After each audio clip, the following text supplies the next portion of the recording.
لوگوں کو کڑی سے کڑی سزا ملنی چاہیے اور ہمیں انصاف چاہیے. بالکل ان لوگوں کو تو سامنے کھڑے کر کے نا گولی مارنی چاہیے, کیونکہ باقی لوگوں کو بھی پتہ لگے کم از کم کہ یہ کسی کے ساتھ زیادتی ہوئی ہے, بہت زیادتی ہوئی ہے. یہ درندہ صف لوگ جو ہیں ان کو نہیں چھوڑنا چاہیے, میرا خیال ہے.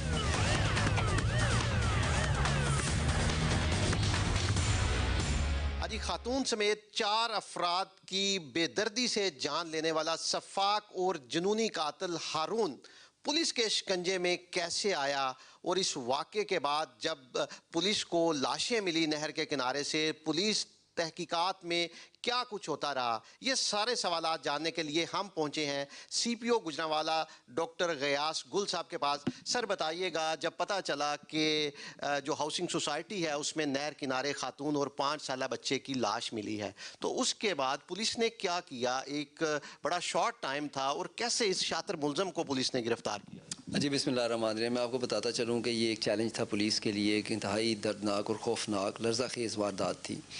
ہم نے پہلا چیلنج جو تھا وہ تو شناخت تھی عورت کی, کیونکہ آپ کو پتہ ہے کہ اس کے کان بھی کٹے ہوئے تھے اور بڑی بے دردی سے چھریوں سے مارا گیا تھا, اور جو بچہ تھا 4-5 سال کا اس کا بھی گلا کاٹا گیا تھا.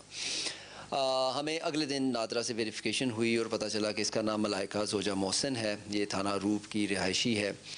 ہم اس کو پہلے اینٹیسپیٹ کر رہے تھے کہ شاید یہ کوئی آنر کلنگ ٹائپ کوئی چیز ہو. پھر ہم نے تفتیش شروع کی, کیمرہ جات دیکھے تو ہمیں یہ معلوم ہوا, اور تفتیش سے بھی پتہ چلا کہ یہ ایک بیٹا نہیں تھا, ایک بچی بھی تھی 9 ماہ کی اس کے ساتھ.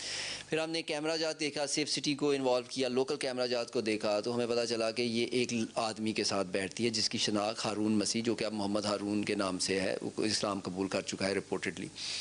اب یہ ہارون وہی تھا جو ایف آئی آر کروانے بھی تھانے میں آیا, اور اس کے علاوہ جو ہے اس نے لاش بھی ریسیو کی, اور پولیس کے ساتھ امدادی پولیس بن کے تفتیش. مطلب جیسے پہلے بھی بتایا کہ یہ نہ صرف ورثہ کے ساتھ تھا بلکہ پولیس کے ساتھ مل کے کوئی تفتیش کو گمراہ کرنے کی کوشش کر رہا تھا, کیا کر رہا تھا یہ؟ جی گمراہ نہیں, بالکل اپ ٹو ڈیٹ تھا. اور جب اس نے خود دیکھا کہ کیمرہ جات سے ہم پہنچنے لگے ہیں قریب, تو اس وقت یہ سلپ ہو گیا وہاں سے.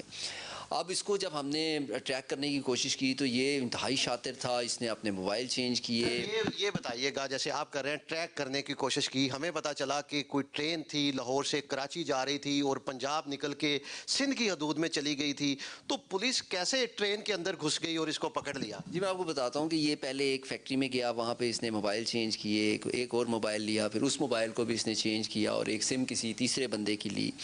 ہم ساری رات جو ہے اس کے پیچھے, جب ہمیں پتہ لگ گیا تھا اس کی آئیڈینٹیفیکیشن ہو گئی تو ہم پیچھے لگے ہوئے تھے. اس کے علاوہ ہماری سسٹر ایجنسیز نے بہت زیادہ مدد کی, ہمیں لوکیشن انہوں نے لاک کر کے دی, اور وہ لوکیشن جو تھی وہ موو کر رہی تھی کنٹینیوسلی ٹورڈز کراچی, اور یہ ریلوے لائن کے اوپر موومنٹ تھی. تو ہمیں پتہ چل گیا کہ یہ ٹرین کے اوپر جا رہا ہے. ہم نے ریلوے پولیس سے رابطہ کیا, اسی رات کو ہمارے بہت امداد کی انہوں نے, ہمیں بتایا کہ جی اس ٹائم پہ یہ والی ٹرین موو کر رہی ہے.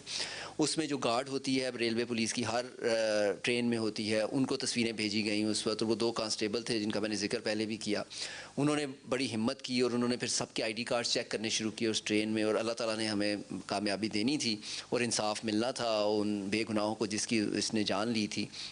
اس کا آئی ڈی کارڈ وہاں پہ چیک ہو گیا, اور انہوں نے اس نے مزاحمت بھی کی, لیکن انہوں نے اریسٹ کر لیا. پھر ہم نے ایس پی صاحب ہیں ریلوے کے, اسلال صاحب, ان سے رابطہ کیا, اور روری ریلوے اسٹیشن کے اوپر اس کو انٹرسیپٹ کر کے, گرفتار تو ہو چکا تھا, پھر ہمارے حوالے ہوا یہ, اور پھر ہم اس کو لے کر آئے. اور اس نے پھر راستے میں جو ہے وہ بتایا کہ ایک اور بھی قتل جو اس سے پہلے اس نے اپنے قریبی جاننے والے کا کیا تھا, لدے والا وڑائچ کے ایریا میں, 12 سال کا وہ لڑکا ہے, اس کا بھی مرڈر اس نے ایکسیپٹ کیا. اور وہ بھی بتائیے گا, وہ مرڈر اس نے